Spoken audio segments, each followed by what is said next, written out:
সম্মানিত ভাই এবং বোনেরা, আসসালামু আলাইকুম। আশা করি আপনারা সবাই ভালো আছেন। প্রতিদিনের মতো আজকে ব্রয়লার এবং সোনালী মুরগির বাচ্চার পাইকারি রেটটা আপনাদেরকে জানিয়ে দেবো।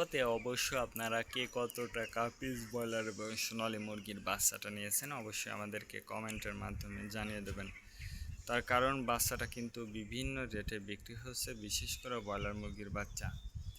আর ব্রয়লার মুরগির বাচ্চাটা নেয়ার ক্ষেত্রে অবশ্যই আপনারা তিনটা বিষয় দেখবেন: বাচ্চার রেড, বাচ্চার ডেড, বাচ্চার গ্রেড। রেড দেখবেন এই জন্য যে প্যাকেটের গায়ে যে রেটটা দেওয়া আছে তার থেকেও কিন্তু কম দামে আপনারা বাচ্চাটা নিতে পারবেন যদি আপনারা নগদে বাচ্চাটা নেন। আর বাকিতে বাচ্চাটা নিলে কিন্তু একটু বেশি দাম দিয়ে আপনাদেরকে বাচ্চাটা নিতে হবে। এমনকি এমনও হইতে পারে যে ডিলার যে রেট বলবে ওই রেটে আপনাকে বাচ্চাটা নিতে হবে, যেহেতু আপনি বাকিতে বাচ্চাটা নিয়েছেন। আর লোকাল থেকে যদি বাচ্চাটা নেন নগদ টাকায়, তাহলে আপনি অনেক কম দামে ভালো মানের বাচ্চাটা নিতে পারবেন।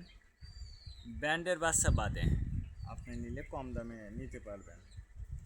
আর বাচ্চাটা নেওয়ার ক্ষেত্রে আমি আপনাদেরকে বলবো যে অবশ্যই আপনারা বোর্ডিং ব্যবস্থাটা ভালো করে করবেন। তার কারণ বোর্ডিং ব্যবস্থাটা যদি দুর্বল হয়ে যায় সেক্ষেত্রে কিন্তু আপনার মুরগির বিভিন্ন রোগের সংক্রমণটা কিন্তু দেখা দিতে পারে। বিশেষ করে সালমোনিয়া গ্যাস হলে কিন্তু আপনার মুরগির বাচ্চাগুলো কিন্তু মারা যেতে পারে। আজকে নারিশ কোম্পানি ব্রয়লার বাচ্চা বিক্রি হচ্ছে 15 থেকে 18 টাকা। কাজী কোম্পানি ব্রয়লার বাচ্চা বিক্রি হচ্ছে 15 থেকে 17 টাকা। আতাপ কোম্পানি ব্রয়লার বাচ্চা বিক্রি হচ্ছে 15 থেকে 20 টাকা।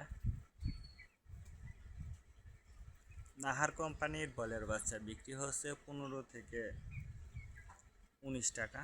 নিউ হোপ কোম্পানি ব্রয়লার বাচ্চা বিক্রি হচ্ছে 15 থেকে 20 টাকা। A1 ব্রয়লার বাচ্চা বিক্রি হচ্ছে 15 থেকে 17 টাকা। প্রভিটা ব্রয়লার বাচ্চা বিক্রি হচ্ছে 15 থেকে 18 টাকা। প্যারাগোনা ব্রয়লার বাচ্চা বিক্রি হচ্ছে 15 থেকে 20 টাকার মধ্যে আপনারা ব্রয়লার মুরগির বাচ্চাটা নিতে পারবেন ইনশাল্লাহ। এবার সোনালী মুরগির বাচ্চার পাইকারি রেটটা আপনাদেরকে জানিয়ে দেব। সোনালী নর্মাল বিক্রি হচ্ছে 22 টাকা, সোনালী ক্লাসিক 24, সোনালী হাইব্রিড 26, সোনালী সুপার হাইব্রিড 28 টাকার মধ্যে আপনারা সোনালী মুরগির বাচ্চাটা নিতে পারবেন ইনশাল্লাহ।